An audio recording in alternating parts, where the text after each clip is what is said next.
we turn our attention to what might be called the libertarian left, or more popularly, anarchism. This is the same logic shared by Marx and Freud. Functioning libertarian socialist institutions, I think they are an interesting model that I think is highly relevant. Come on. It's why we're a Shakira Stan account. Sure we are. And we're not paying her taxes. 10 out of 10. That woman's amazing. She went to Morocco with her French teacher to practice French, and she's got this teacher, like, you can see she cares about language and Italian and French. She's also and Moroccan. Spanish. Is she? She's is mixed. That why? That's why you have Homosexuality, which is her living and teaching all of Latin America Arabic, because we were like vibing. I mean, you saw the J-Lo documentary where she was like going on about the fact that Shakira had to ruin her performance. Listen, as a Puerto Rican, I do not claim J-Lo. I do not stand J-Lo. That woman is vile. She's a menace. She steals everyone's and Steals everyone's voices. Yep. I mean, we need to start the podcast. Okay, yeah. Hello. It's Theoryish. It's happening. Yeah, but Gabrielle, you're our guest. Hello. Who are you? Gabrielle, I use both. Mm-hmm. I'm a PhD student with Paola and Hannah. My research is looking at queer and trans refugee experiences in East Africa, bringing in a queer lens, but also being very critical about queer, like how it translates, how queer travels, is it even applicable in certain contexts. So heavily influenced and interested in queer theory, and that's part of the reason why I love Halberstam, because it's such a phenomenal queer text. But yeah, so focusing specifically on queer and trans refugees in East Africa. So why did you choose this text specifically? I'm not complaining. This book literally changed the entire course of my academic career. Yeah, and it's The Queer Art of Failure, right? That is the name. Yes, it's The Queer Art of Failure. Like, we are failing at the podcasting part. Yeah, Queer Art of Failure by Jacques Halberstam. So, I mean, for me, it's deeply personal. I read it when it came out and enjoyed it, but it didn't really mean that much to me. And then I read it again recently as someone who's in their mid-30s-ish, and the text just really resonated, particularly in terms of chromonormativity, certain expectations, because I am failing. If you follow normative structures, I'm not married, I don't own a house, I don't have children, and what's really interesting is the avenues that being queer gave me. There was no heterosexual script for me to follow, so whilst my sister was always asked, you know, when are you going to have children, when are you going to get married, that was never asked of me as someone who's queer, which opened up a lot of avenues. But what's really interesting is recently they've started doing that. They've started asking me, so are you going to adopt? You know, I recently moved into an apartment and they said, well, when are you actually going to have a flat? When are you going to have a mortgage? When are you going to have a house? And it became abundantly clear that I am failing. You know, I am a failure, not a queer failure, but I am in that. And that the text really, it was a form of catharsis and therapy reading Halberstam from that perspective. That also reminds me of the book Cruising Utopia. Yes. With like homonormativity. Yep. As a fellow queer that's just now 30 and absolutely failing it. Yeah. I got the questions a lot earlier because I was in the closet. Yeah. I mean, the closet was made of like paper thin walls, but it was still a closet. And, you know, I was like, when are you going to get married? You just graduated university. Like, what are you going to do? Why are you moving to a city? Why are you moving away from home? What do you mean you're going to cut off half your hair? Yes. And then now that I'm in another country where, one, they don't know how to reach me. Yeah. I made it difficult. But also all these other things. Like, I am failing in the eyes of like Latinx, Catholic approaches to life. And at this point, they've just kind of given up. if you just undersell for so long, they're just like, we're just glad she's alive. I mean, I love my mother dearly, but she said something that really upset me, and I knew there were no fangs. I'm directly translating this from another language. There were no fangs behind her words. But she said, once you've done your PhD, you will start your life. And that was something that really made me think. So what am I doing now then? If I'm starting my life, like I'm living in some weird liminal space. And it really made me think, well, fine, if I'm failing, surely that can be a generative way of living, which is critiquing and engaging with capitalism and heteronormativity, which is exactly what Halberstam is doing in their text. I was going to say Halberstam specifically, we're referencing the intro to the book. Really just when I was like, listen, I was never good at examinations, and now he's literally teaching at Columbia. That was such a vibe, by the way, because I think I said it in a previous podcast, but I proper, was a mid-range student. I failed my first year at university, full failed. They just let me go through. And when I read that, I was like, oh, I just love Halberstam. I really genuinely do. I love their writing. I love everything they do. Yeah, incredible. I think we should start with a background to Halberstam and why you heard they and he when referencing to Halberstam. Can I do that? Yeah, take it away. So Halberstam is the author of books, including Skin Shows, Gothic Horror and the Technology of Monsters. Then obviously the text most people are familiar with, which highly recommend. And it actually links very well with one of the chapters we're discussing, Female Masculinity, 1998. And then obviously The Queer Art of Failure, and then Gaga Feminism, Sex, Gender, and the End of Normal. So their work explores queer failure, sex in the media, subcultures, visual culture, gender variance, popular film and animation. I know there's an additional book to your list as well. Well, the Wilderness book is another one. Wild Things, The Disorder of Desire, and then I know they're doing an urban version of that. And urban is in urban environments.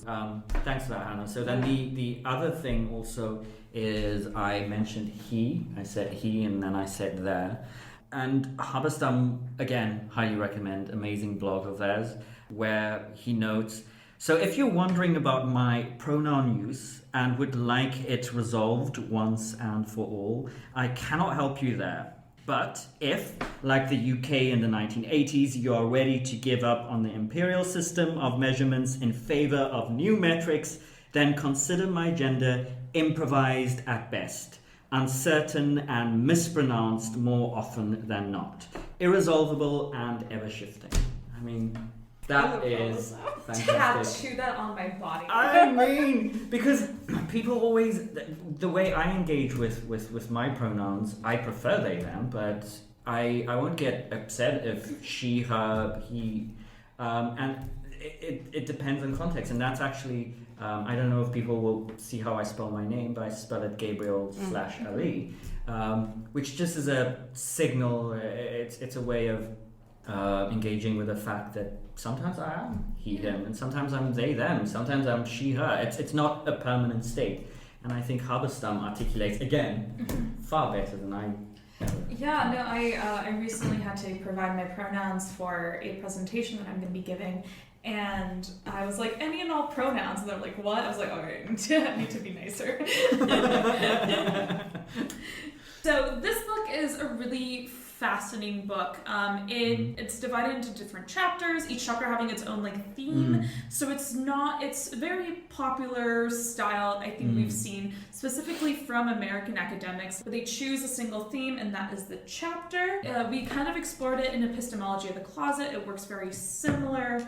But for the purposes of this podcast, we're going to be focusing on two different sections. The introduction, which introduces low theory, and then the second part is going to be focused on chapter 5, which is The Killer in Me is the Killer in You, which is a really good song by the Smashing Pumpkins, Disdain. But also it goes into my studies, in which we're going to really look into the comparison of homosexuality and fascism, specifically in popular culture and images. where we're going to be looking at Enstrom and going into more of like the brown shirts history. And yeah.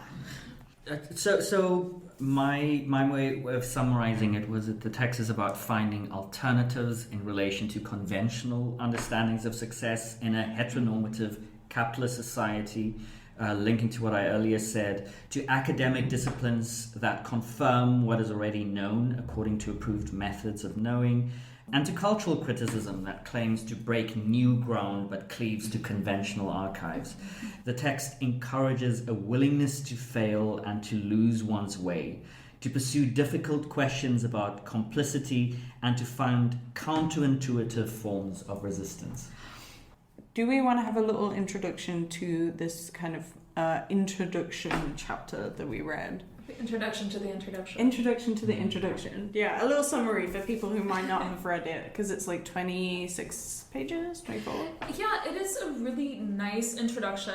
It is also laying out the theoretical outline of the book. And it's going through looking at, obviously, different theorists, lots of use of Benjamin, and Foucault. Foucault daddy. It's also using a lot of pop culture and a lot of popular movies to cement that this is a highbrow, lowbrow approach into queer failure. It also breaks down exactly what Halberstam means by failure, because failure has different connotations throughout this entire text. Failure can be just not succeeding in heteronormative society, to failure to said society because, genocide. And I think it was the use of specific films like Little Miss Sunshine throughout the text was very innovative. I forgot how good it was. Yeah. Because I'm not a big fan of the film, but Halberstam made me like the film. Yeah. And it was also a hetero look into actual failure and what failure can look like in a society versus within like the home. It can be seen as success to you, but a failure to others. Like we're going to be saying throughout this text, Halberstam is actually quite simple.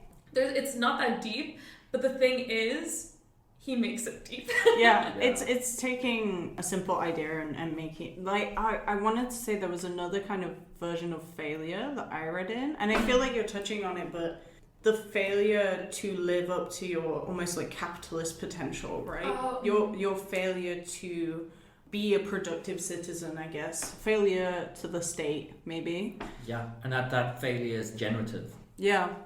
It opens up new spaces for alternative ways of being, and I think that's what that chapter does so well with the examples of Little Miss Sunshine. Dude, Where's My Car? Wasn't that a reference? That was good. I actually laughed out loud a couple of times in that introduction. Also, his use of optimism. It is specifically talking about American optimism. Yes. So let's make a quick note. I am a Puerto Rican, lived in the States, obviously now live here in England, and we can be spotted from 3 miles away because we have a smile on our face at all times. And it is a weird American conditionalism that for some reason the Midwest comes out of us whenever we're outside of the country. Halberstam is currently located in New York, where people do not smile because living in New York is hell. It's wonderful, but it is hell. But it is those things where like we as Americans, like we feed into this like success through optimism, overcoming like these horrible barriers in life. And like through that optimism, ignoring the colonial and the capitalist structures that make it so that we do not survive X, Y, and Z. And they're like, no, optimism conquers all. I was like, no, optimism does not conquer all. Luck does. Fantastic. And I think what I would add to that is this idea that positive thinking, which to me is grotesque, it's vile, telling people dealing with navigating cancer that positivity is somehow a way to cure cancer. Because something really toxic and vile happens with that. Because if you tell someone that through positive thinking you can cure your cancer, or through positive thinking you can design a better life for you, what you're effectively doing is you're serving capitalism by claiming therefore that the onus is unequivocally on you. So if bad things happen to you, it's not because of a oppressive, patriarchal, capitalist, neoliberal system, it's because of your own doing, and it's because of your failure. Linking exactly with Halberstam's point about the generative nature of failure. So then perhaps we should be living in a space of continual failure. I guess if you're thinking about, I'm choosing to live in a state of continual failure, I think it's changing. You just made me think it's changing how you perceive your life, right? If you perceive your life as striving for an unattainable goal, or a goal that's very far out of your reach, then in trying to reach that goal you're failing, but you're trying, when you're saying about positive thinking and this optimism, Halberstam calls it a mass delusion, right? You're choosing to reject that optimism. You're choosing to reject. It's almost like accepting that you're failing gets you out of that feeling of failure. It's a really strange dichotomy. Yeah, it's interesting. Yeah, because I thought of a less dramatic example, because the cancer one's oof. Yeah, the cancer one's tough. Yeah, especially with the States and the lack of healthcare. In a less dire example is that whole American dream of being discovered as a musician and being successful. I'm a big fan of the band The Strokes. They rose up in post 9/11 New York very rapidly, and they're extremely talented, but they're also trust fund babies. A lot of musicians are trust fund babies. And they do that whole believing yourself thing. And yes, they work very hard to get there, but they have the means and the money behind them. So that positive thinking is also laced with a huge privilege that someone that comes from a lesser financially secure background cannot find the same level of success, or has to work harder to reach anywhere close to that sort of popularity. And I think that's where also failure comes in. The failure is not just within you, but it's also within the environment in which you are in. I think the use throughout the both texts is the word hegemony, which is lacing obviously Gramsci. I'm going to be saying it in a funny accent because it's funnier and easier for Let's me. be creative and use different pronunciations every time. Gramsci.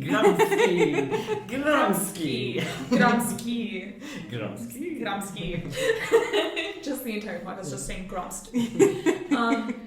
Also, R.W. Connell's use of hegemonic masculinity sprinkled throughout this text, but never shouted out. Halberstam do better sometimes. I have a feeling it's because they were I've done a book on masculinities, read it.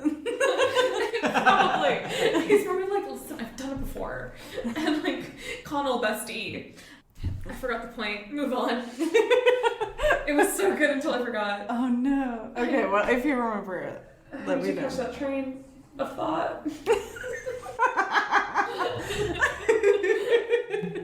I'm on the platform, but she's already departed. I think some of the things on a more personal level that really resonated with me in terms of that chapter is the generative potential of failure. What spaces do you open by deliberately or accidentally failing, living in that liminal grey space between, and the avenues that you therefore open in relation to hegemonic masculinity, failing masculinity. See how I'm making the link back to how you... Well, that was going to be cut off anyways, so now we're back to hegemonic masculinity, baby! Well, it's also specifically Connell's use of... I know where I'm going now. Specifically, Connell's use of hegemonic masculinity is built on cultural environments, where, masculinity, and specifically hegemonic masculinity, is dependent upon where you're located, down to the town, to the street in which you live in. So failure to one looks different to a failure to other. So I think specifically the use of Little Miss Sunshine is absolutely perfect, because have you either of you seen Little Miss Sunshine? Love, love, love. So you know. See, I actually love the film. You need to watch more movies. Yeah, So I shook good. my head just for It is so for good. audience purposes. No, here's an example. I mention so many freaking movies and references to TV shows and songs that are like as old as like my parents, and homegirl never knows what I'm talking about. I don't know what happened. I don't know. I am 27 now. What did I do for 27 years? I don't know, but we just watched Death Becomes Her. That was so good. But it was worth it though. I feel like I appreciate it more now. See? Whatever. I wanted to kind of jump off your point about environments, because I don't know if either of you grapple with this, but I once had to teach a class on the idea of self and neoliberalism, and one of the things that I really struggled with is that I'm like, I hold a lot of very like neoliberal ideals, right? You know, we're doing this podcast like voluntarily on the side, you know, like the things we're doing and the way we're being, you know, I did already fail. I once spoke to my students in the class about how I have already failed, right? In a lot of ways. Like I failed classes, I failed uni, I never used to go into anything and all this kind of stuff. So I was like, I think that was in relation to asking them to change the way they kind of viewed me as this expert, and kind of breaking that down in the classroom, which we'll kind of talk about in a little minute. But I wonder if you two have ever struggled with this notion, especially since you come from like different spaces than I do, with this notion of you're thinking about neoliberalism and you're thinking about failure in an academic space which privileges not failing, and it privileges neoliberalism. And I just wondered if you two ever struggle with that. I have a very specific one, and I think it's the one that shocks people, especially in that I'm in the history department. I can tell you my number one failure in the views of my society, and that is quitting engineering. I was originally an engineering student in undergrad. I had taken all my, I did all my recs when I was in high school. I was getting ready, and this is 2011, this is before women in STEM, and I was the only Latina in the class. In one of my classes, I was the only female student, and I quit. My parents were singing high praises. They finally had an engineer in the family. My cousins and uncles and aunts were all working for NASA. They were really educated and successful. And I was like, I'm gonna quit. And they're like, what are you gonna do? I'm like, I don't know. I'm gonna do art history. So I went from having this vision of success, God knows doing what, digging petroleum in the Gulf of Mexico, like they all do. But instead, I'm just in my little laptop being like, I love Marx. And in the view of specifically the Southern representation of Latinos in the state of Florida, I'm an absolute failure. And then on top of that, I came out as queer. So I came out as this liberal humanities granola eating hairy armpits lady that now lives in another country. So if you want to talk about failure, my entire life in those definitions has been a failure. However, in that failure, I was able to finally be myself. Because for a long time, I was just, shoving all those things down and not sure. I wasn't aware why I was always so angry, why I was always so, internally violent. Because I was a turbulent teen, and I was turbulent up until, 3 weeks ago. These things just stir inside of you, and the further down that I failed, quote unquote, the more I sort of started to become in myself. And I live in that failure, and that failure feels quite nice. I can relate to that so much, and I want to talk about the queer aspect of that as well, but something a few hours ago happened this morning. We were talking about gender, so I teach, and this morning we were talking about work and gender, and the gender dynamics at work. And one of the questions I asked the students, I asked them to think about their dream job and then look at vertical and horizontal segregation theories that we discussed in the class. So part of the task that I gave the students was to think about their dream jobs. And something happened where I masked how happy their response made me, but it was such a joy to see the students respond to that question by saying, I don't have a dream job. To work is not an aspiration. And I thought that was such a fantastic response. And I just sat there not knowing how to navigate that space. I was presenting at a conference in Paris a few years ago, and afterwards a friend of mine, a supposed feminist who identifies as a feminist, came up to me and said, I think they would have taken you more seriously if you were less, and I quote, femmy. And that was something that really stuck with me. Okay, so for me to be read as professional academically, with my embodied self, who I am, I need to present my knowledge in a readably masculine way. And if I fail to do that, that will affect the type of way that people will engage with my production and my discussing knowledge. And that was something this happened a few years ago that sticks with me. I mean, the day after that, I was in full drag. I was like, nope, not going to happen. Well, going back to the text, that is, I think, the really seminal part of the usage of Little Miss Sunshine, because so you don't know the film, at the end of the movie, there is this performance where the little girl, I forgot her name because I haven't seen it in years, but she does this very sexualized dance, and she's like this preteen girl. She's dancing to Super Freak. And it is at a pageant, and all these little pageant moms are freaking out because it's this little girl, maybe 11 or 12, dancing so ferociously and so aggressively on stage, and her parents applauding. But it's juxtaposed with the creation of a children's beauty pageant. They do not see the irony of being offended by this little girl showing her virgining sexuality as a preteen when the hormones are kicking in. She's developing breasts. She's going through all these changes in her life. They're finding offensive that, and then dressing up these little girls like women and doing full makeup and stretching them to the gods with big hair and gaudiness, and not seeing that as offensive. And I think that is where failure is a double-edged sword or a double-edged pen, because neither is right, neither is wrong. It is just different forms of failure in the eyes of those who are performing it.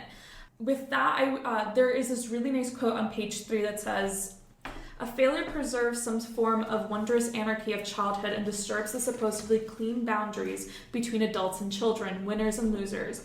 And while failure certainly comes accompanied by a host of negative effects, such as disappointment, disillusionment, and despair, it also provides the opportunity to use these negative effects to poke holes in the toxic positivity of contemporary life." And I think this kind of wraps up our feelings in terms of positivity and failure, and why we really, really related to this part of the text. And there's no specific part in this chapter that lists as this is what we're talking about. It's kind of sprinkled throughout. And I think that quote is a really nice way to wrap up and then start with what is low theory. This section is called Low Theory for a reason. And I think I've spoken enough, so take it away, Hannah. Halberstam develops low theory from a text from Stuart Hall, and Stuart Hall's talking about Gramsci, so it's meta, I guess. So, quote, "Low theory is a model of thinking that I extract from Stuart Hall's famous notion that theory is not an end unto itself, but a detour en route to something else. And then the kind of next quote is, Hall goes on to argue that Gramsci was not aiming higher and missing his political target. Instead, like Hall himself, he was aiming low in order to hit a broader target. Here we can think about low theory as a mode of accessibility, but we might also think about it as a kind of theoretical model that flies below the radar, that is assembled from eccentric texts and examples that refuses to confirm the hierarchies of knowing that maintain the high in high theory. Essentially, it's okay to use things that are not traditionally seen as super academic, super theoretical. You know, it's kind of, when I was reading this, I don't know about you, Paola, but I felt like this is what we're kind of trying to do with the podcast, and I was like, Halberstam, wow. I wrote, wow, we do not have a single original thought. Yep. I don't know how you found it, Gabriel. It relates very much in terms of how Zizek uses low theory as a forms of accessibility. Zizek talks a lot about psychoanalysis. If you look at the way that Zizek, yes, Lacan, the way that Zizek deals with ideology. So Zizek uses films, The Piano Teacher, a plethora of other films to explain and explore ideology. So I always think, when I think about low theory, I'm not necessarily a fan of Zizek, but I also think about how generative using low theory can be in terms of accessibility. I get why he engages with low theory, and I also see how generative that can be. So whenever I think about low theory, I always also think about, from a Gramscian perspective, accessibility in terms of explaining concepts and ideas. Yeah, and something we were discussing before the start of recording, throughout this entire section there is a love for Foucault, but another man falls under the radar and how influential he is to this entire book, and that's Walter Benjamin. He shows up again. He's everywhere. He's everywhere. He is underappreciated and overloved. Or underloved. I'm sorry, baby. Specifically, this text relies a lot on the work of art in the age of mechanical reproduction, which we will be discussing at length at some point in the future, because I love this text too. It is absolutely influential. So if, sorry, Gabriel, you were not here for this one, but a couple episodes ago we talked about a short history on photography in which we discussed aura, but in this text, aura is used differently. So in the short history of photography, aura is talked about when you photograph an original work, it loses its original aura. But in mechanical reproduction, it is about what if the actual work of art is a reproduction. It's meant to be reproduced. So movies, photographs, woodcuts, etc. are used to make the item over and over and over again, so there's no such thing as genuineness. And Benjamin specifically is referring to Disney films, and how when you go into a movie theater, you sit down and you watch a film, you're gonna see that film the same way in every single city. And here's a really early example of low theory. This is a very celebrated academic in 1920s just going, yeah, Disney films, am I right? And he wanted to talk more and more about these sort of things. And Benjamin is known to use a lot of really cheap theater and cabaret in his texts, or things that people don't see as exceptionally great, like in arcades. He's literally talking about an 1800s invention, of an indoor space for shopping. So these are things that no one considers to be really high class, but he's using it in terms of anti-capitalist approaches, or how capitalism actually serves proletariat structures and how these things interact. And Halberstam is purposely trickling Benjamin throughout this chapter and the following chapter that literally begins with a Benjamin quote. So this is just my Benjamin rant corner. But I think it is low theory, and how low theory has always sort of been around, it's just never really named. And I mean, I would add to that also something that when I think about hegemony as well, it's really interesting to think about elitist ways of approaching things, and also who gets to define what is high culture and low culture. So I also think that low theory opens up spaces and opens up a space to critique that bifurcation, that differentiation that happens, and who gets to define what is high culture and what is low culture. So there's also something deeply subversive about focusing on low culture and then investigating that and seeing what is being pushed to the side as not high culture. Yeah, and in this text, it begins with the use of SpongeBob. Exactly. There's a quote I absolutely love. Do the No, quote. because I was obsessed and I was like, oh wait, I'm not going to be able to bring up this quote, but this quote is so good. So he starts talking about a particular episode. Isn't it a quote from a particular episode? Oh, it's from the episode Hooking. And so he starts with this quote, and then later he goes, what is the alternative, in other words, to cynical resignation on the one hand and naive optimism on the other? What is the alternative, SpongeBob wants to know, to working all day for Mr. Krabs or being captured in the net of commodity capitalism whilst trying to escape? And I was like, wow, I understood that way more because you used this bloody SpongeBob episode. You need to see that episode. I've seen it, yeah, I've seen it. There's also the episode, you have to include this, but there is the episode of SpongeBob where he's like, I'm gonna dismantle like the things of capitalism board by board. He's literally dismantling the Krusty Krab, and that radicalized me as a child. But here's the part where I actually had a few points to pick with Halberstam. So on page 22, he quotes, very few mainstream films made for adults consumed by large audiences have the audacity and the nerve anymore to tread on the dangerous territory of revolutionary activity, end quote. And I have a bit of a nitpicky thing to do. Go off. Because horror consistently points these things out. Yes. Horror does have a problem of being evangelically Christian, but in franchises like Hellraiser, these sort of like more darker elements of our society are explored, so is S&M, and it's very much put to the forefront.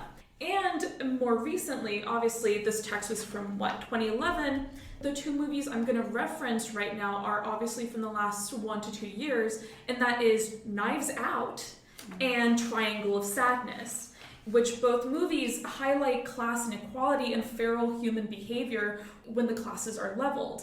So his approach that like media does not respond, what do you guys think it means when these types of movies are being made and put in mainstream cinemas? What does that say about our current times? I once read a tweet from somebody talking about how it's really odd that so many films are being released in critique of capitalism when they are capitalist entities in and of themselves. And can they ever provide a radical version or something to almost radicalize the public, because that's not the purpose behind what they're trying to do. Yeah, so I think it's really interesting that right now, especially as we are facing an economic recession gearing up towards, obviously currently it is 2022 on a Wednesday, but like the war in the Ukraine and like our like heating crisis, all these things are happening, and Hollywood is reflecting back these like post-90s ideas of Marxism. And I want to say Parasite kind of started revving up these critiques, because at the same time Parasite's coming out, you have BTS, also We Are Stans. Unequivocally. And they're literally now in the army. Yeah, literally. Well, no, hang on. Side note. I was watching this show with Paola and I was like, who makes the music? Turns out it's a member of BTS. So I now stand, even though they're in the army. Listen, you can stand from far away. So I'm thinking about Butler. I always get back to Benjamin for you, Butler for me, I guess. And I was thinking about subversive rearticulation. So it's a very much a Butlerian issue, the type of question you ask when these films make comments. And then I think about the point that Butler makes, that it is what it is. We can't speak outside, that's a Foucauldian argument, we can't speak outside of discourse. We speak within a given context. But Butler gives an answer to that, to the idea of subversive rearticulation, is that we use what we are given to subvert and comment on the status quo. So we subvert the material that we have. But then you have the very important Audre Lorde argument using, the master's tools as a counter-argument to that. So I'm not presenting any kind of answer to that, but I do think there's a lot of potential in terms of using Butler's idea of subversive rearticulation. And then I'm thinking about Get Out, another horror film that comments on racism in such a nuanced, I would argue, in such a nuanced, not always textured or nuanced, it's very explicit at points. But I think that was such a fantastic way to speak about racism and inequality and how certain racialized bodies are treated, particularly in the US, through the medium of horror. And I think in many ways it succeeded more than a lot of activists through years of activism has managed in terms of getting the message out about living in a racist society. Because at the end of the day, it is a consumable commodity. Exactly. And that is, I think, back to the book, failure. In that, we are thinking about these things because of either extremely violent acts that are happening in the States, or films are being made about, or in response to those acts. And we're like, oh my god, yeah, we should be thinking about these things. Instead of being like, no, we should have always been. And that is a failure in us as a society. And I say us because, we all been failing. Mm-hmm. We could be better activists. Mm-hmm. So Halberstam in the text talks about kind of 3 ways of, I guess, failing? I don't know what he describes it as, I can't remember. But basically 3 different points. One of them is resist mastery. So it's this idea of investing in counterintuitive models of knowing, such as failure or stupidity. The second one is privileging the naive or nonsensical. Again, that idea of stupidity and allowing for stupidity, which I think this podcast does. At least on my side. No, same here. And then the last one is the idea of suspecting memorializations. Because I feel like the resist mastery and the privileging the naive, it's fairly a simple point. But I want us to talk a bit more about this suspecting memorialization. And so there's a quote I want us to kind of jump off of. So in this book, forgetting becomes a way of resisting the heroic and grand logics of recall and unleashes a new form of memory that relate more to spectrality than to hard evidence, to lost genealogies than to inheritance, to erasure than to inscription. So it's this idea of forgetting, which we can have a discussion about whether that's the correct word, but forgetting as a way of resisting people in certain wars getting memorialized and remembered more so than and certain narratives getting remembered. If you think about the Black Lives Matter protests in the UK, what was it, 2020? Ever since the lockdowns, my brain just does not work over these last few years. But in 2020, you'll think about, at least I think about the pulling down of the Edward Colston statue in Bristol. Yes. And I also think about especially the graffitiing of Winston Churchill statues and stuff like this, and I can never find the clip, but there's a clip of somebody who's protesting the Black Lives Matter protests, and people started going around these statues to protect them, air quotes, protect them. And I remember this guy saying something along the lines of, he killed Hitler, how can you do this?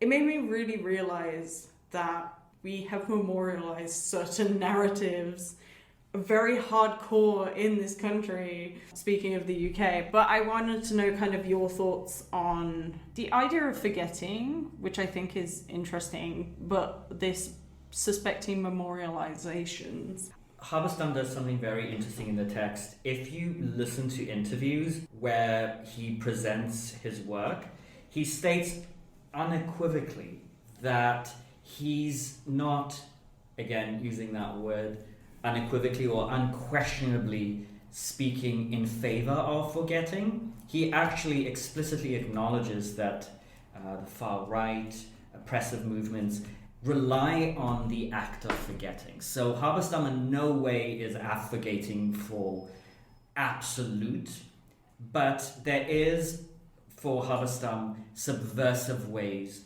of forgetting. And I think it's really important to link, as he says on page 15, he says, memory is itself a disciplinary mechanism that Foucault calls a ritual of power. It selects for what is important, the histories of triumph. It reads continuous narratives, one full of raptures and contradictions, and it sets precedents for other memorializations.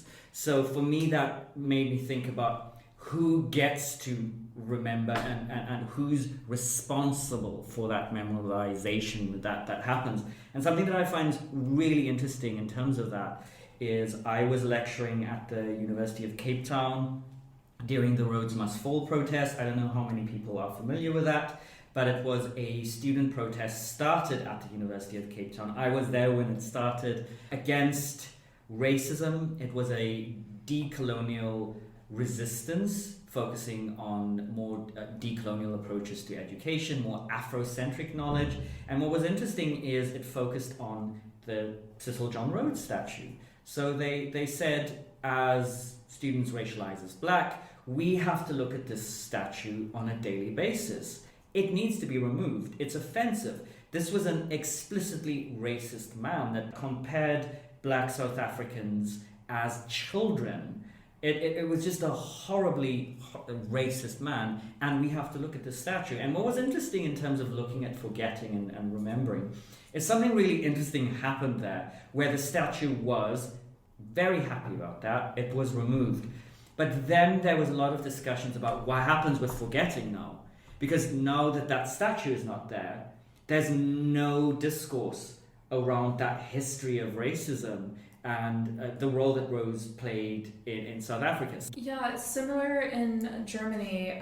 There are gold placards in front of spaces in which, crimes of hate happened. So when you walk around Berlin and you look down on the floor, there's going to be an inscription saying who used to live here, if they died in the camps, what happened, or if they died in the ghettos. And it is a way of memorializing and remembering what occurred there without forgetting the space and forgetting where you are. It is a good, I want to say subtle reminder. You just simply have to look down because you're like, oh, this is a nice building. And then you look down and you're like, oh, that's how it was acquired. And I don't think Halberstam's use of the word forgetting is great. I wish he would have chosen another word, but what that other word would have been, I don't know. It is a very difficult situation and really difficult sensation, I want to say, to describe. It is literally je ne sais quoi. Like, I have no idea what to call this thing because it works in many, many different ways and forms. Oh, sorry. I just wanted to jump off and say, almost like as a little mini case study, the Edward Colston statue, there were people who were advocating for the plaque to be changed, so it acknowledged kind of histories of racism and his kind of own history as a slaver. And I find it, I guess, morbidly interesting that the statue is taken down, it's thrown into the water, and then it's retrieved and they put it in the museum, and now those histories are being acknowledged. But it's always interesting to me that it took something quite drastic to happen to get those histories acknowledged and to ensure that we're not forgetting selectively, I guess. Yeah. Exactly, and I think it links very well looking at Gramsci and hegemony, who gets to remember and what type of remembering happens. I agree unequivocally with this point you make about forgetting is not the word. There must be a language or a word that more accurately, succinctly describe what Halberstam means by that. But I think what does help in terms of understanding what Halberstam means by forgetting is if we look at the Situationists from the 1960s. It was a artist movement, and one of the things that they focused on is that they advocated for an eternal present. And by advocating for that and emphasizing that, they emphasize a constant remaking of life rather than continuing the status quo. So looking at forgetting as an act of remaking rather than through memory, maintaining, reinforcing, reinscribing, legitimizing, reinvigorating an oppressive status quo. Which reminds me a lot of Derrida's concept of ontology. Yes! In which, I remember, I think it's Archive Fever, which is Derrida going back and seeing the dissolution of the Soviet Union, and then opening up his own book with a specter haunts over Europe, and that specter is Marx, which is taken from the first line in the Communist Manifesto. And Halberstam is working with this hodgepodge theory situation, in which obviously hauntology is darker. Hauntology is that the thing comes back, but it's never going to be. It works like a specter. It is only a see-through shadow of what once was. He's mostly referencing Hamlet, when Hamlet sees his father again, and it's not really his father, but it is the specter, the inkling of his father.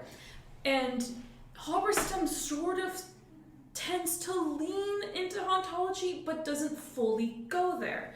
Because Halberstam's not saying, no, we're not going to see a shadow or the translucent figure of this memory or this sort of failure, but instead we're going to be getting its evolution, kind of like a Pokemon, like a Pokemon character.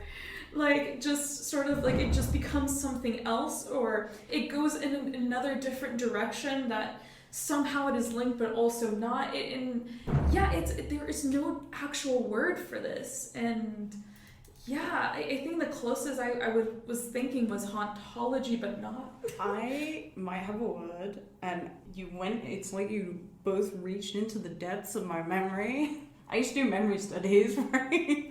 And I cannot pronounce French. Can you say this one?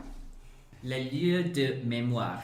It basically means site of memory, and this was a theory by Pierre Nora in a book that's called the same thing, and it's all about how we remember things. But I was just looking because I was like, I wonder if he's got a word for this idea of forgetting, and there is a word, but I again need help. Le d'oubli? Yeah, Mm-hmm. le d'oubli. So this kind of word means site of oblivion, and this is a study, and I haven't studied it myself, but if you wanted to go into this a bit more, it'd be interesting, because it's basically thinking about social forgetting, whereby communities try to suppress recollections of inconvenient episodes in their past. There's a book called Forgetful Remembrance, which I've only just found. How dare you? But it reminds me, because a lot of people when that book came out wanted to think about the kind of forgetful side of it, how we change things. So that idea of social forgetting might be more helpful, or that specific French word, which place of oblivion.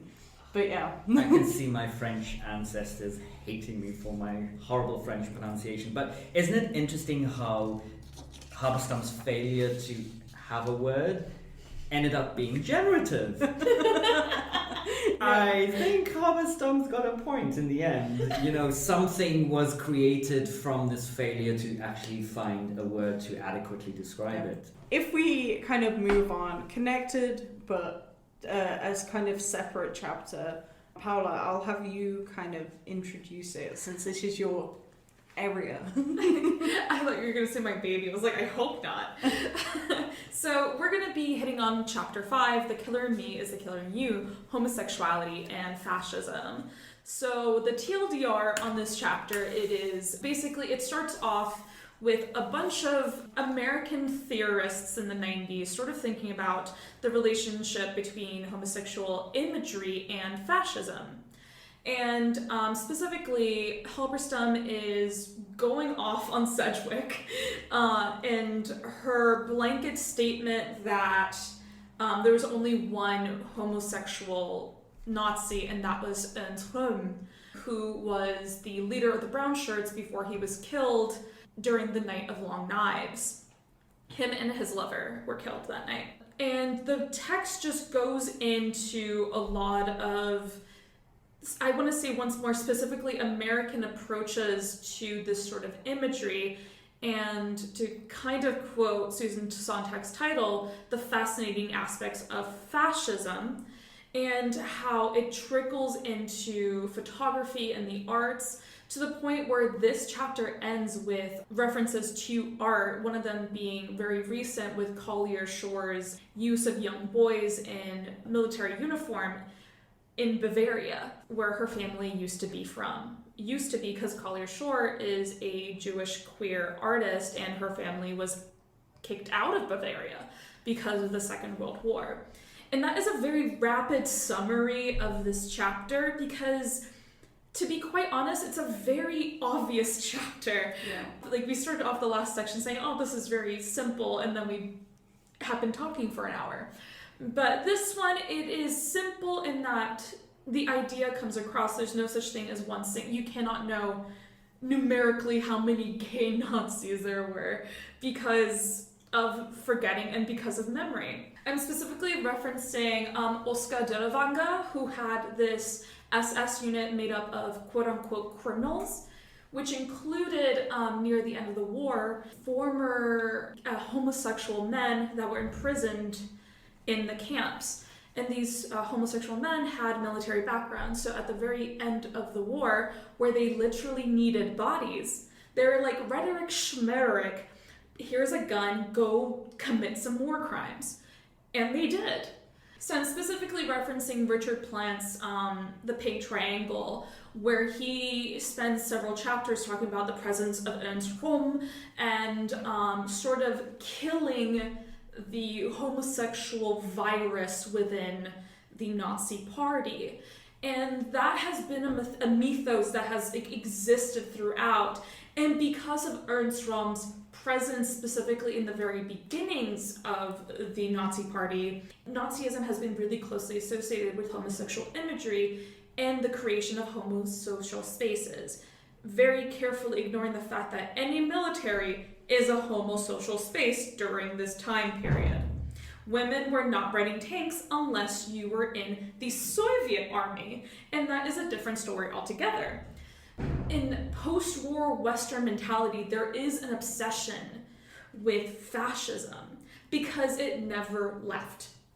So when you look at post-war America and its use of, or its love of fascist imagery and its regurgitation of these narratives, there is a darker element to this that I don't think Halberstam hints upon, and it is because America reappropriated Nazism. They took Nazi scientists and that's how they got the rocket to the moon. We use Nazi research to fund a bunch of really dark projects. And it started off as conspiracy theory only to come out as true later on.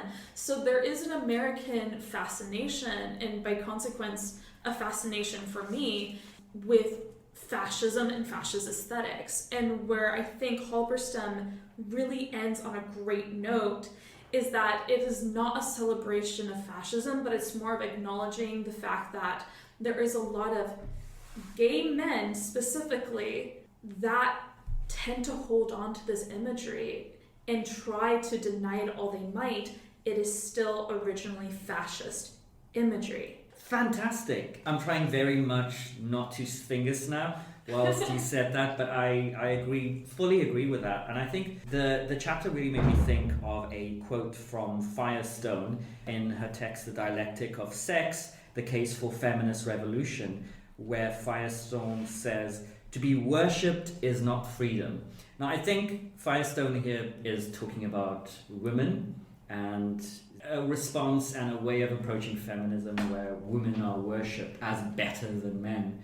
And I think there's an act of dehumanizing women by only allowing them to not have aspects other than exemplary attributes and aspects of being women. And I think it links so well with this aspect and this approach of Halberstam, because Halberstam points out in an interview he said is that this is not history. if you portray a relationship where there was no gay men supporting Nazis or quote-unquote gay Nazis, if you wish to deny that participation or that collaboration or history, if you do that, that's not history, that's just wishful thinking. And I think it's really important to remember that is we need to live in the greyish areas and acknowledge that specifically queer history, there are darker elements to our history. And I think we need to engage with that aspect. If we do not do that, it's reductive, and it's also presenting a active denial of the fact that as queer people, we are nuanced, complex. It's extremely reductive to claim otherwise.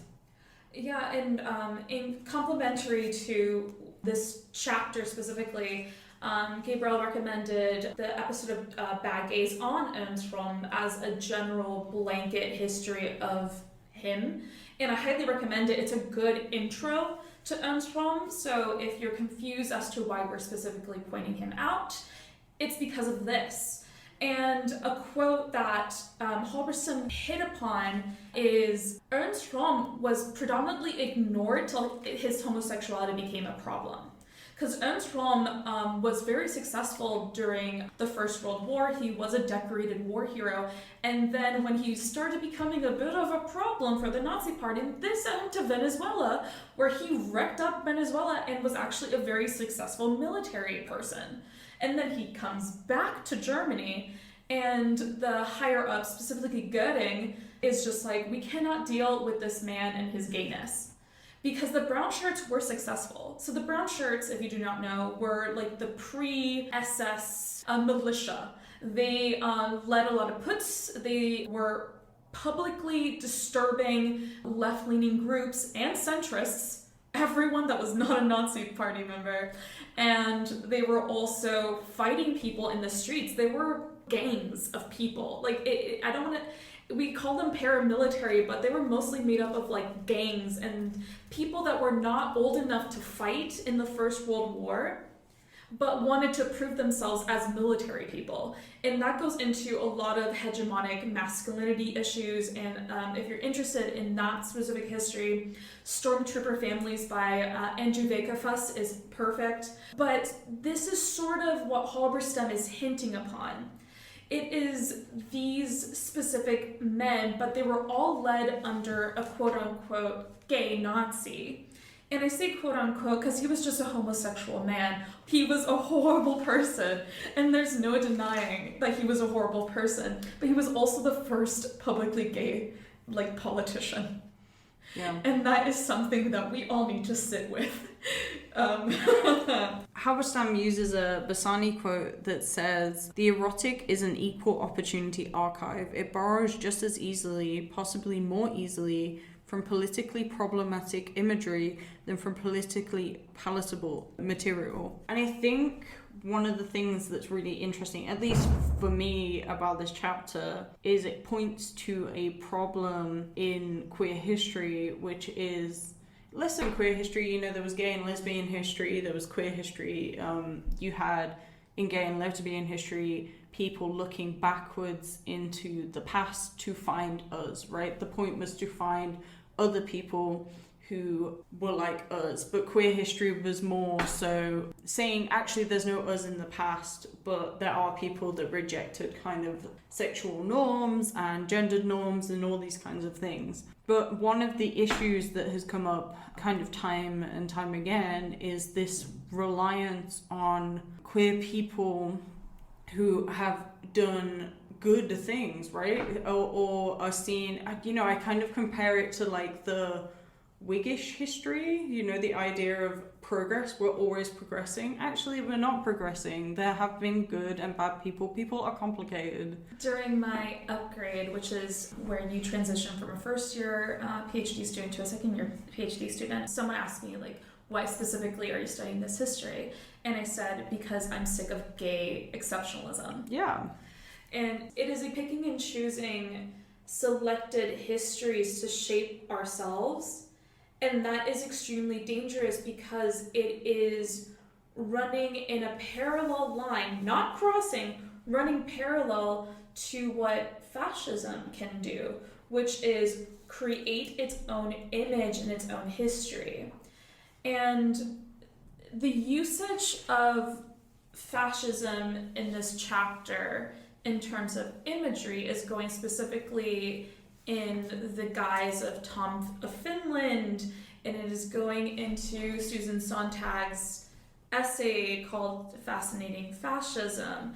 And these two figures specifically are quite controversial because it steps into these two lines these two lanes in which the imagery associated with fascism, tight leather, like very thick boots, whips, like what we would refer to as S&M attire and aesthetics, are very closely tied to a very dark period of history that at that point in time had not even been 50 years old.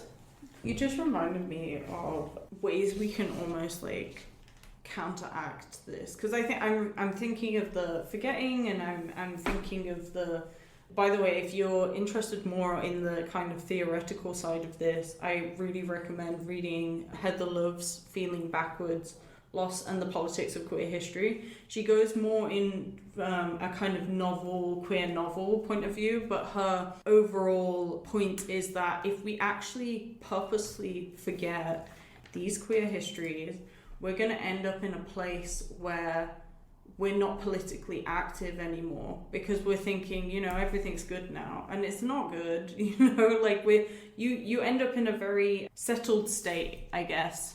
I wanted to point out, you kind of reminded me because of the imagery of the whips. There's an author called Jennifer Tybertsy who used to work at the Leather Archives in Chicago, and it's a leather archives and museum. And she writes in a book called Sex Museums, but there's also an individual article on it about finding an antebellum slave whip in the archive, and they kind of didn't know what to do with it. And there were people saying, throw it away, like all this kind of stuff. And she ends up saying, let's put it on display.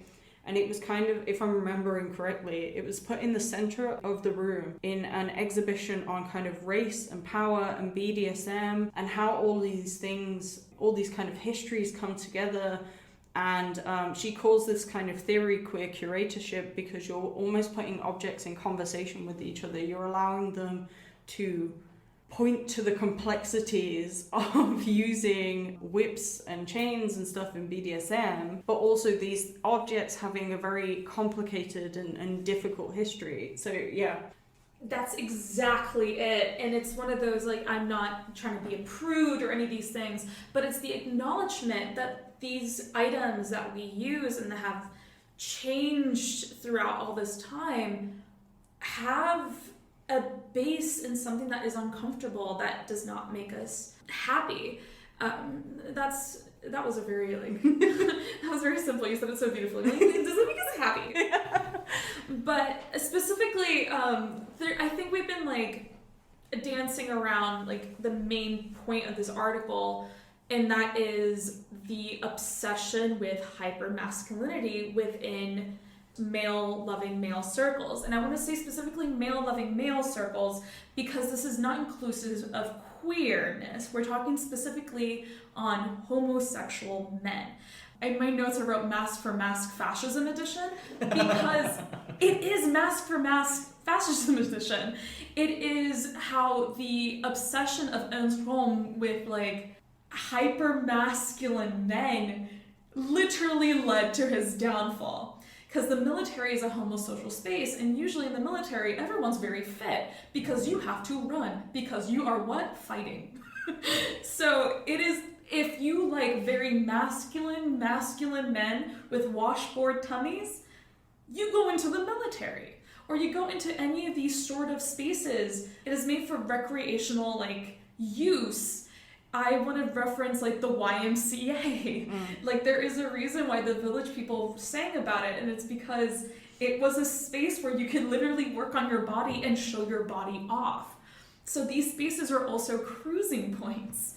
And the text goes throughout and like judging how Well, I'm mixing it up with the following episode of The Bad Gays, in which they talk about how Germany was looked down upon after the war because of German soldiers coming into England and, you know, using certain parks as cruising spaces.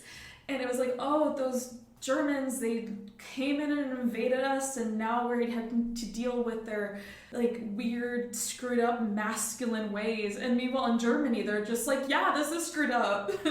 Like, especially following the First World War, there was a huge identity crisis because one, they're the losers of the war. They come back, most of their men are maimed, and out come these very out and proud veterans of the war going, yeah, I like other men. I like really other masculine men with like, they're super strong and I love them. And then Ernst Röhm is slowly but surely gaining a lot of power and a lot of visual presence. And he's like, yeah, I'm gay. I like other men. Well, he wouldn't say I'm gay, but he's like, I like other men. And he published in his memoir openly about his relationships with other men. So this is all in that like mask for mask, like problematic history. And then it's coming into, you know, like the 70s, 80s, and 90s New York City specifically, in which these images of masculine military is very popular. This has been fantastic. I think the first thing I would actually talk about is how difficult I think it must have been to navigate this chapter for Halberstam, because as Halberstam's acknowledged in interviews, there have been a lot of pushback and negative reactions to making this link between homosexual men and how they collaborated with Nazis.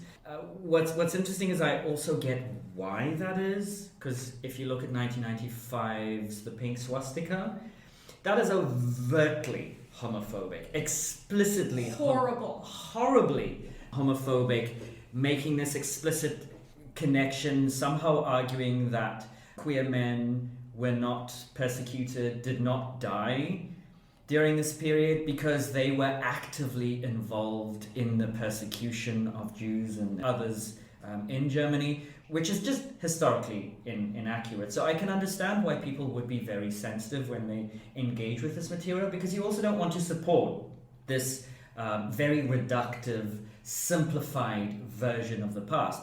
But what Halberstam is doing is also really important, because he swings to the other side and makes a point. Yes, okay, I acknowledge that, you know, the pink swastika is reductive and deeply homophobic. I acknowledge that.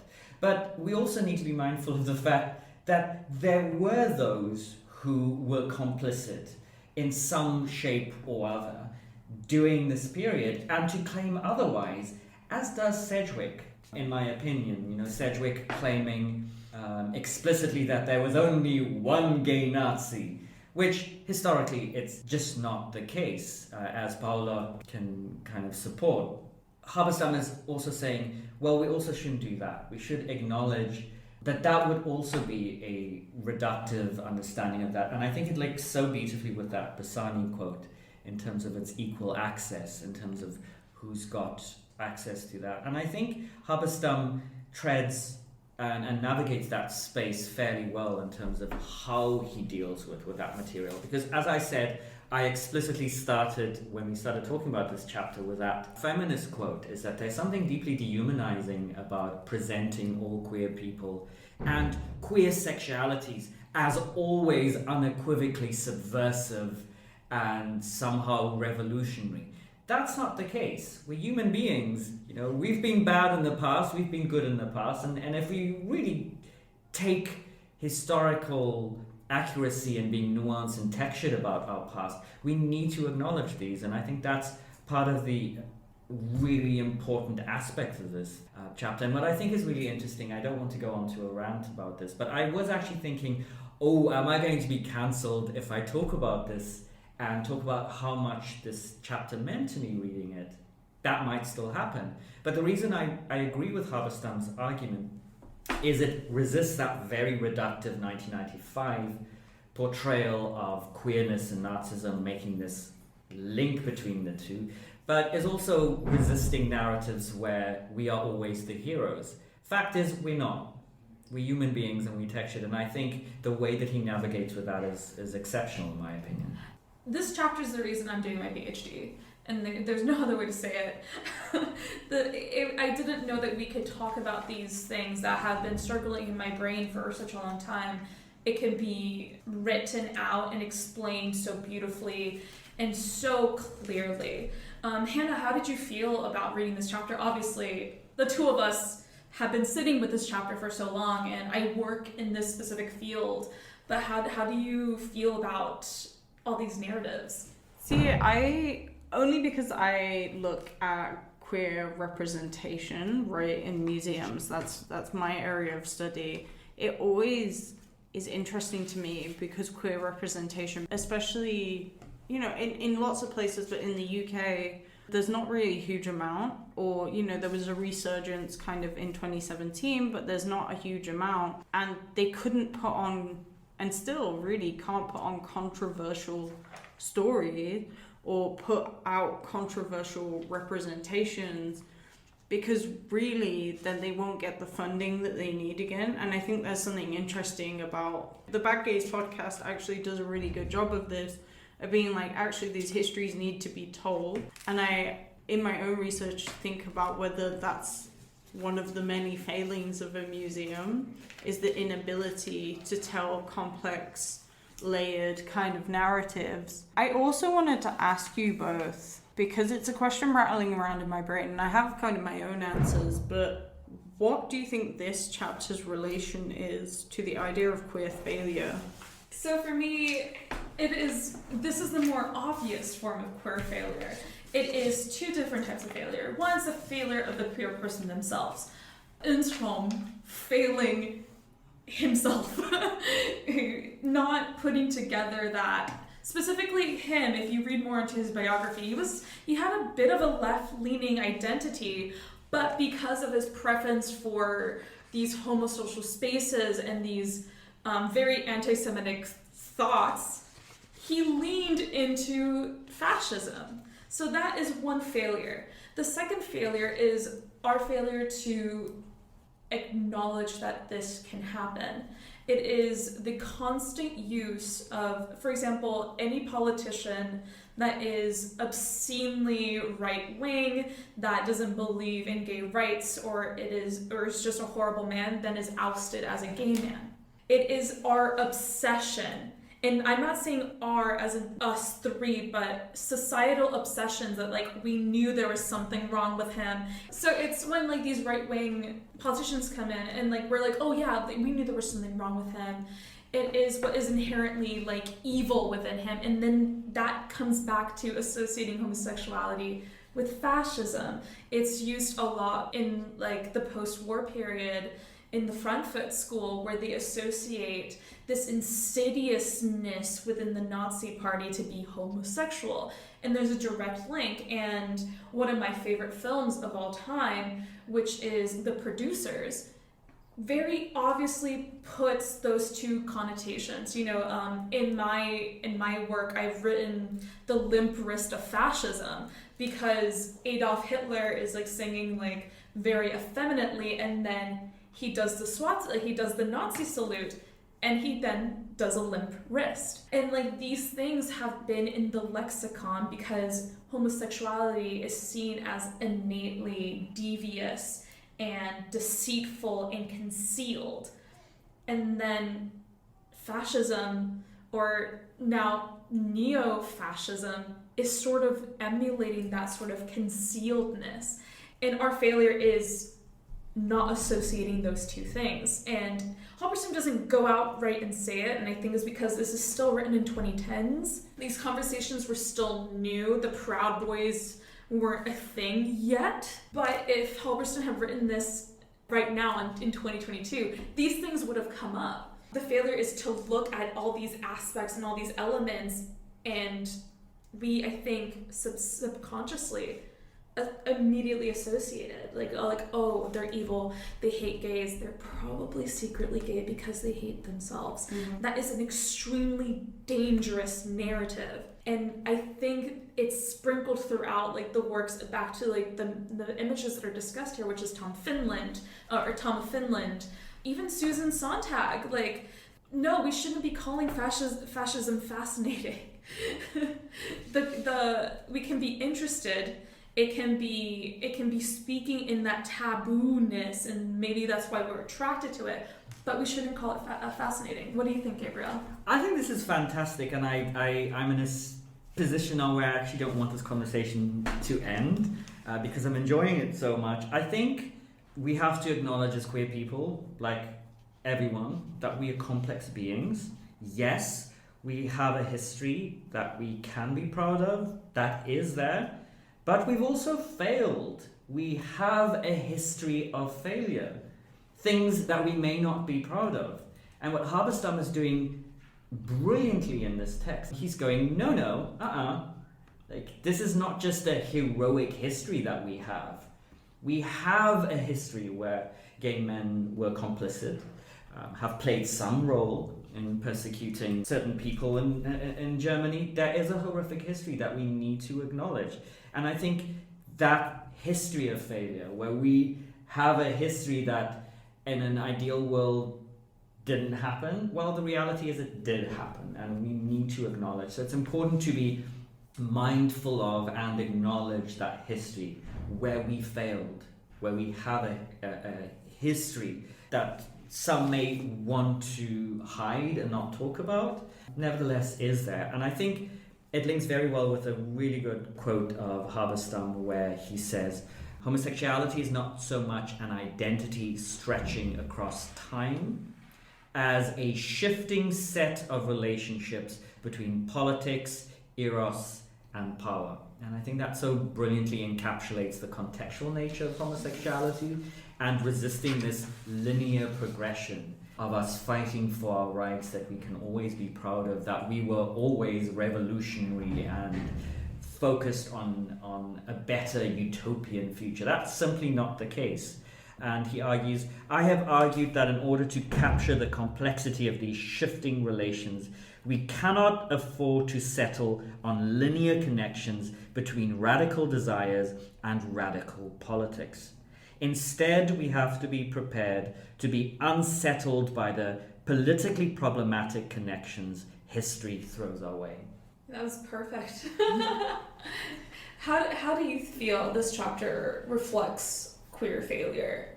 There's three kind of things I see. There's queer people in the past, right?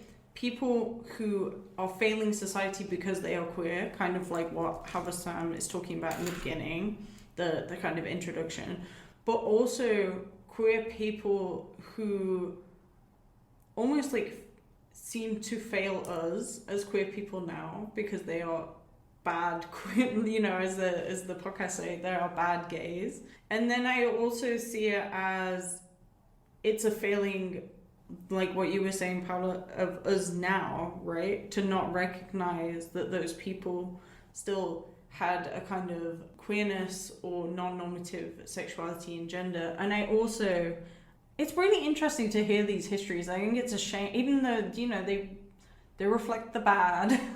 I think we're doing ourselves a disservice if we really just say, oh, I don't want to hear about it. Yeah, and I think an important endnote, which I'm surprised Halberstam didn't hit upon, is that the word homosexuality came from Germany. Ja. Yeah, it's the word Homosexualität. Genau. My German is very bad. But the word came because of the Eulenburg affair, where they didn't want to call it pederasty or sodomy, they wanted to call it something else. So they created the word homosexuality. And it is fascinating, one, that Halberstam did not hit upon this. Two, that it just kept circling in Germany. So these things were not isolated, they were in the common vernacular. They just didn't come up with the word yet. And I think the greatest failure and irritation is treating these instances in history as if they're new. These are not new. This has always been here. Gays have always been here. And it is a failure in ourselves to not look at all of that history. I also want to just point out, and I don't know it hugely, but I just wrote a big piece on gay liberation and where, you know, kind of homophile organizations, which were organizations that were kind of going for gay rights, but they were doing it in more of a, well, we don't want to rock the boat. We just want to live. So if you just let us live, we'll be okay. And so they tone policed and did all of this stuff. But those groups came, which led to gay liberation, which kind of led to where we are now. Those groups came out of what was happening in Germany, right? So it's connected. And if we, like you're saying, if we ignore that connection, what are we doing? Yeah, and I'm really happy that Halberstam also mentioned Adolf Brand and his specific group, Gemeinschaft Eigenen, specifically because that is the form of masculine homosexuality that a lot of these men subscribe to. And this was happening at the same time. This was an anti-Semitic, anti-effeminate man group that's happening concurrently to Magnus Hirschfeld's Institute, which was led by Magnus Hirschfeld, a gay Jewish man. So these things are not isolated. It is very complicated. It is very detail-oriented. Hence why I don't think we had enough time to sort of go into the politics behind this, because I think we would be here for another hour. Mm-hmm. I mean, I would add to that one of Halberstam's seminal texts, Female Masculinity, 1998. Fantastic text, but Halberstam also acknowledges that a lot of the people that he refers to and discuss have deeply problematic histories, very conservative ideas, anti-Semitic, racist ideas. So also then feeding into this idea of projecting a very clean image of queer people, that's simply not the reality. And that links to a very interesting 1999 film called Amy and Jaguar. I recommend anyone interested in this discussion having a look at it. And it tells a story of a Jewish woman falling in love with a woman married to a German soldier. I don't know if you're familiar with the film, but she falls in love with this woman with children and a husband fighting in the war. And how this film was presented and the kind of discourse and conversations that followed the film, they wanted to turn her into this queer icon in Germany. And that's just not the reality. If we actually look at the historical documents of this woman, they want to make her this subversive, radical lesbian. But when we actually look at the documents, what happened to her lesbian partner? I don't know if you're familiar, but there are some hints at her lover being actively involved in her dying. So that history we want to ignore, but as queer people I would ask that we not, and acknowledge the murkier, problematic histories that we have. And I think Amy and Jaguar is a very interesting, sanitized version of our history. And I highly encourage people to watch it. It's called Amy and Jaguar, came out in 1999. And the kind of discourse that followed that, making her this German lesbian hero, which it just wasn't the case. Yeah, to sort of tie the last thoughts into this chapter, I would say that currently the work in German gender studies is currently actively fighting against a lot of these exceptionalist narratives. There's a lot of work right now on Black Germany and representation of people of color, specifically Black people in Germany during this time period and after. I want to give a shout out also to my supervisor, Anna Heinkova, who's working on representations of gender within the Holocaust camps. In her book, The Last Ghetto, Everyday History in the Theresienstadt, she is going very heavily into these sort of exceptionalist narratives and breaking it down and sort of turning them on their head, as well as the work on by Jennifer Evans, Lisa Mulhauser, there is a lot of recent works that are functioning within this Halberstamian approach to history and to forgetting. And I think on that note, should we give our closing thoughts? I needed to read Queer Art of Failure, same as a lot of Bell Hooks texts. It was needed and it led to some healing in a way. I don't want to sound like Oprah or be part of Oprah's book club. Nothing wrong with her book club, I guess, but I did read the text in a way that personally helped me navigate failure, specifically queer failure. To fail as queers is an art and can be radical and subversive and generative and needed. And I feel more comfortable navigating that space because I read Halberstam on a more personal level. But it also, to me, links to how we speak of our past and our present and our future, and the potential dehumanizing aspects of silencing parts of our past that we're not proud of or that we do not want to remember. We need to remember it because forgetting is reductive and it creates a very dangerous singular narrative of who we are as people, which is complex, nuanced, and it's sometimes deeply problematic. I think I couldn't have said it better myself. Like, rereading this text after I think 2 years, I read it for my master's. I hadn't touched it ever since, but certain lines, certain things that Halberstam said were still obviously echoing in my brain. And rereading it, it was a breath of fresh air. I'm going to talk about the text itself. It is approachable. It is digestible. It is, I don't want to say it's an easy read, but it is a read that feels worth it. Yeah. Every single line is purposeful. There is a point to everything he states. And it's very few times where I think we can say this is a good starter text into queer studies. Yeah. I absolutely love Halberstam's writing. I love kind of all the work they do. Like you said, it's accessible. It makes you really think about yourself as an individual and not just as an academic. And I think that's a real talent with an academic text. Are we going to finish off on the... let's all have a breath and finish off on the fan fictions. I don't have one because I was so busy. You don't even understand. But I know, Gabriel, you have one. And Paola, you have one as well. I'll do mine really quickly because I did not read it. And I'm just going to give the archive warnings and just title. So this one is by Eagles Flying. And the name of the text is The Disordered Desire. Summary is an alternative take on a high story set in unconventional Omegaverse universe consisting of a collection of short snippets. And the notes say, the title belongs to a new book by Jacques Halberstam. But no, it is Omegaverse. It's unconventional Omegaverse. And it says inventing new gender norms and trying to break them. Hurt comfort.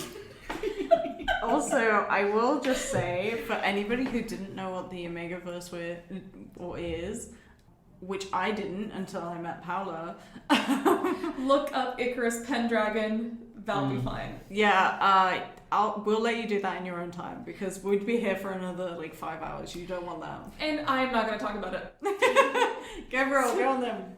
So it was a really interesting one. 3 o'clock in the morning, I was tired. I read, my head hurt from reading text, and then I came across this story about a queer haunting, a queer ghost haunting this couple. And to show that the ghost was unhappy, the ghost moved a copy of Jacques Halberstam's Queer Art of Failure, but failed to hit anyone in the room. And the joke was, even that is a failure. So that was like a bit of a queer art of ghostly failure. And I thought that was fantastic. He is failing in the afterlife. Yes, even in the afterlife. You fail and we fail. You just hear like ghostly sounds of snaps. And fans. And fans. You just break out a fan and it goes, woo. And you just walk in a corridor and just hear, yes, queen.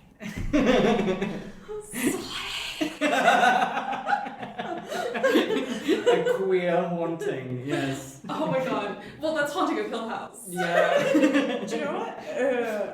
It kind of reminds me, just as we end. Do you know, like, if you imagine like a queer ghost, do you know that squeaky shoe sound on TikTok?